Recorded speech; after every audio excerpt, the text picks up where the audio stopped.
the windows work quickly. Dessen bin ich vollkommen sicher. We're going to do the right measures at the right time. Un decreto supremo.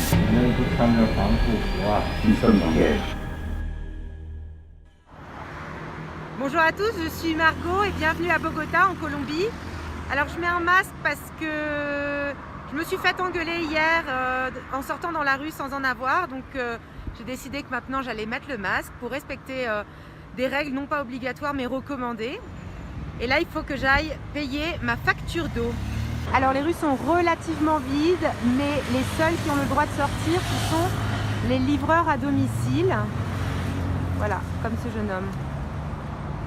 ¿Y hay mucho trabajo?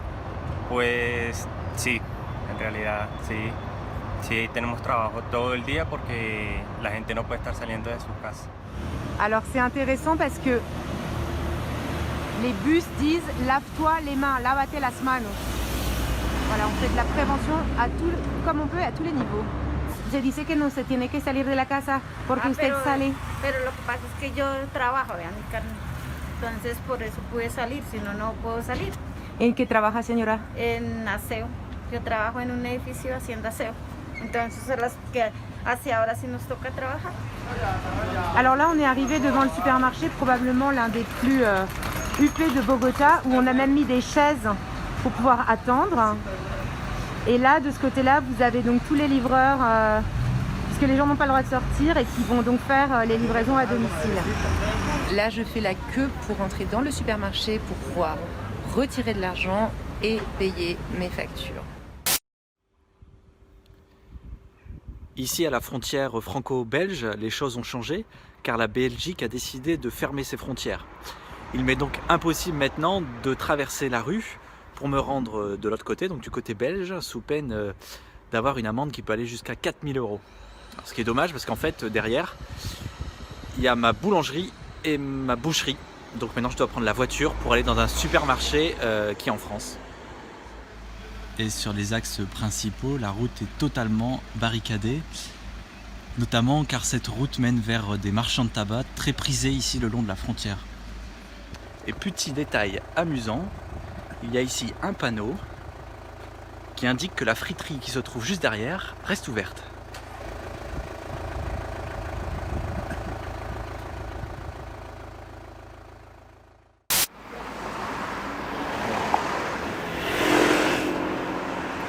아, 이렇게 대로변에도 손소독제가 있습니다.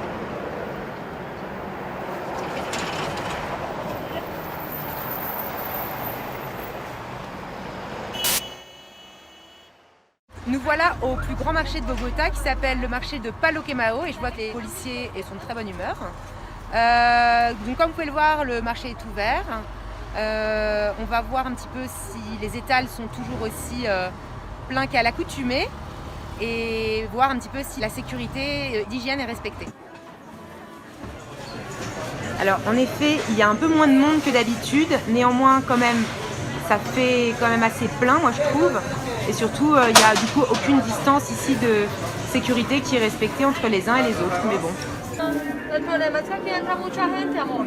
¿Han perdido mucha venta? Venta sí se bajó demasiado. La venta se cayó.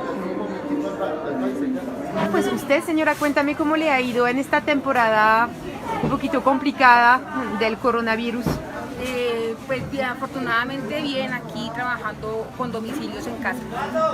Y bueno, y en cuanto a su economía personal, ¿cómo ve la situación? Mal. Mal. La Colombie est un grand pays producteur de fleurs. Et là, normalement, c'est un marché où on trouve énormément de fleurs. Et là, tout s'est arrêté. C'est le dernier stand qu'on peut trouver à cette heure-ci. Me ha tocado bajar los precios porque hay personas que vienen aquí a comprar y piden barato, entonces toca dar también barato, o sea, porque la flor lleva más flor, lleva más comida que flor. Depuis quelques jours, la Colombie est donc un pays fermé puisque tous les vols internationaux sont désormais interdits, que ce soit pour entrer ou pour sortir du pays. De même que les vols nationaux, on ne peut plus se déplacer en Colombie. Les seuls qui ont le droit de se déplacer, ce sont les camions qui permettent le réapprovisionnement de marchés comme celui-ci, ainsi que des supermarchés et des boutiques.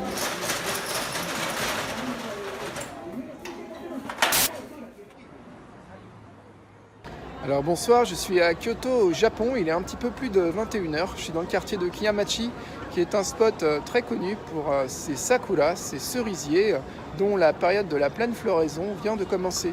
Alors habituellement c'est Hanami, donc la contemplation des fleurs de cerisier, qui fait l'unanimité au Japon. Il y a des milliers et des millions de personnes qui sortent pour aller voir les plus beaux spots du pays.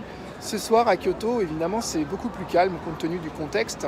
Alors le gouvernement n'a pas encore décrété de confinement obligatoire, mais tout de même, il multiplie les avertissements et beaucoup de Japonais ont fait le choix donc de rester chez eux. Alors certains sont quand même sortis. Et finalement, la ville est très calme, mais elle a quand même des airs de ville, je dirais, presque normales. Les restaurants sont ouverts, les supermarchés sont ouverts aussi, les boutiques aussi. Surtout qu'au Japon, en général, les commerces restent ouverts tard le soir, ce qui est le cas aujourd'hui. Puis ce qui est étrange ce soir à Kyoto, c'est que peu de gens portent des masques.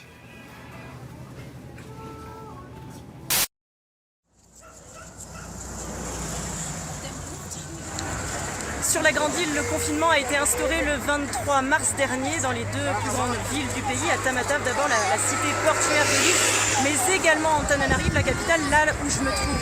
Le confinement est quelque chose de très compliqué à faire respecter à la population, puisque 80% des Malgaches vivent avec moins de $2 par jour. C'est une économie de subsistance. En fait, les gens travaillent pour pouvoir avoir de quoi s'acheter le soir pour manger. Et donc, pour remédier à cette situation très difficile pour toutes ces personnes qui n'ont plus le droit de travailler, le gouvernement a mis en place des tsenamour, des marchés pas chers dans lesquels la population peut aller acheter de la nourriture à des prix défiant toute concurrence. Ici, on trouve le riz à 25 centimes d'euros le kilo. Le problème de ces tsenamour, c'est qu'évidemment, ils attirent énormément de monde, toutes les populations vulnérables, ce qui fait que ça fait des foules immenses, des amassements de population. Et dans ces conditions-là, les forces de l'ordre qui sont censées assurer la sécurité ont beaucoup de mal à faire respecter les distances de sécurité. Donc comme vous le voyez derrière moi, tout simplement, les gens font la queue depuis très tôt ce matin, collés serrés, donc pour se nourrir, mais avec un risque très élevé de contagion.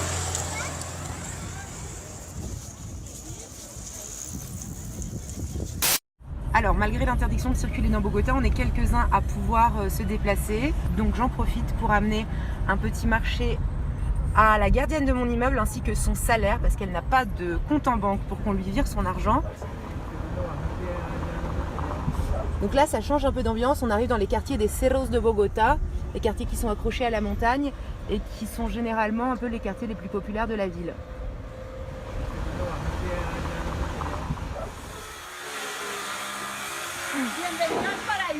Gracias, ¿cómo está Sandra? Sí, señora. Bueno, yo le traje unas cosas que es parte de gente del edificio.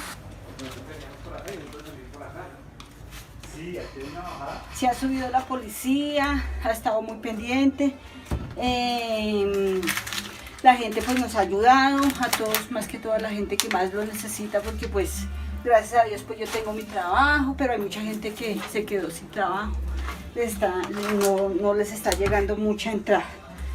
Pero del resto, no, normal aquí en la casa.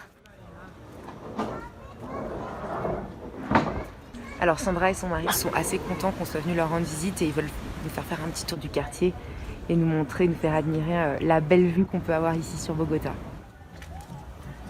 La situación en mi empresa ahorita es un poco complicada porque la empresa por la economía de Colombia ha bajado bastante y ahorita pues por el coronavirus la empresa cerró, no sabemos si vamos a tener un sueldo o van a liquidar la empresa porque mi jefe actualmente está como en bancarrota.